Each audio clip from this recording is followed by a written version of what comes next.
Dan Plasma, full contact fighter, here with Bellator CEO Bjorn Rebney. How's it going, sir? It's going good. Going good. Great night of action tonight. What do you think about the fights? I liked him. It was one of those weird nights where things didn't exactly go as I thought they'd go. I thought the Prindle fight versus James would be a little bit more competitive, but James did what he needed to do. You know, he finished the fight quick. He got him down quick. Looked good. I know he's back and he's healthy, which is great. And I thought we could get a good fight out of him tonight. It was fun. It was one of those weird nights of fights. Like, some of it was great, and some of it wasn't what I expected it to be. But I enjoyed it. Speaking about James, you know, he's had such a great record. He's fought so many legends over the years. Who are you thinking about putting him up against in the future? Well, the cool thing about James is, and he said this to me earlier today, and then he said it again post-fight, because sometimes guys' perception of things changes post-fight from when they are pre-fight. But he's like, I'll fight anybody. Just let me in that tournament. And if you're going to be the best, you got to beat the best. So if Congo's in that tournament, give me Congo, give me whoever you want, which you got to respect. I mean, he's been in against monsters. You know, he's had great freak show fights. He's had big fights against major guys. And so, you know, we'll look at it. But, I mean, I think he looked good tonight. He's in shape. The injuries are all gone. He's wildly entertaining. He's a fun guy to be around. And he's big as a house. So, you know, look, I think he probably deserves a spot in the next tournament. Definitely entertaining. The post-fight interview was very Brock Lesnar-ish. Just a bunch of jokes. Everybody was cracking up. Talk to us about the format and the concept of Bellator. You know, we have so many fight leagues coming out these days, and a lot of them, in every way, they're trying to copy the UFC in terms of what the ring card girls looks like, in terms of what the logo looks like. And you guys are doing something unique. It's similar, but it's unique. You're creating your own style, your own presentation.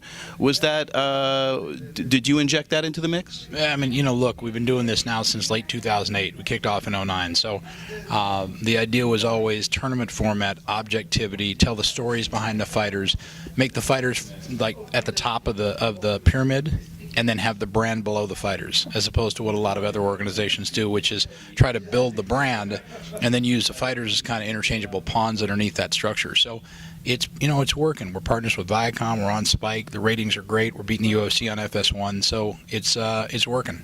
Speaking of which, Bjorn, you know, your real competition isn't just the UFC. It's running face to face with what the American and the world public views as a blood sport. It's trying to, as you say, tell the fighters' stories and show them as athletes, as human beings, as competitors, not just as monsters. Because the fact is, they're the best trained athletes in the world, and it's one of the most technical sports in the world.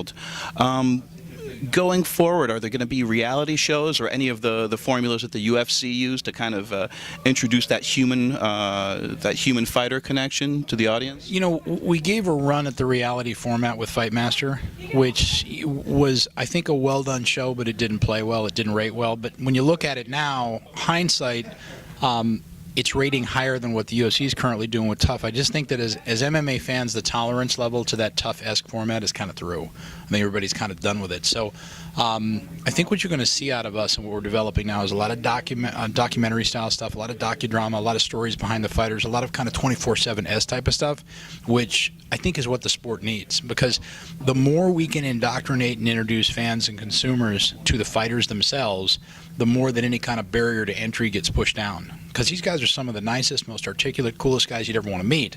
And a lot of them college guys that have been in college wrestling. I mean, guys that have traveled the world in terms of world championships, whether it be in judo or jiu-jitsu or whatever it is. These guys are great talkers, great communicators, and it breaks down that barrier like you're talking about, where it's not just tatted up guys that are bad as can be inside of a cage beating each other up. It's just great dudes with great backstories. So if we can tell people who they are, where they're from, why they compete, you can break down that barrier and you can bring in more fans, and that's what we're trying to do. So ultimately, at the end of the day, it's not just about money. You guys are trying to change the sport and legitimize it, so to speak, and be one of the big leagues.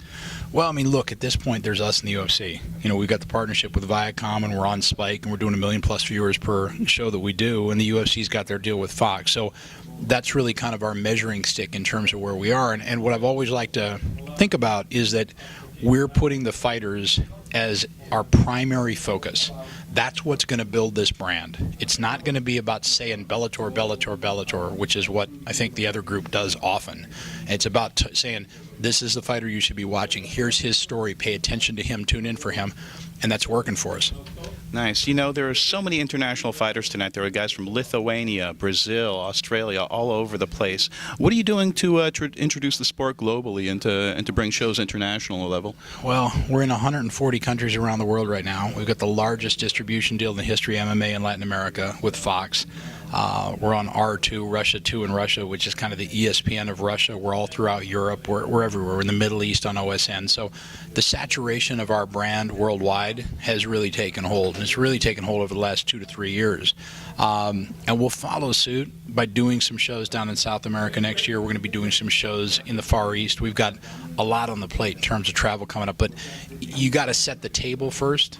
And you've got to get TV set in those markets in order to be able to do successful live events. You can't just launch the brand here domestically in the U.S. and then go do a show in Russia or do a show in Brazil or Argentina. You've got to do successful television for a couple of years, set the table, get fans interested and engaged in the brand, and then bring those stars down. And that's what we're doing. Speaking of which, Bjorn, if fans here in the States want to follow Bellator, how do they get involved and how do they follow the fighters in the league? Well, you can go to Bellator.com, you can go to Spike.com and get every conceivable piece of information. You can watch us on Friday nights. You can go to the Bellator app, which I think is one of the best apps in all of sports right now. I mean, there's a lot of different ways to get engaged with us. Great show, man. Thanks so much. My pleasure.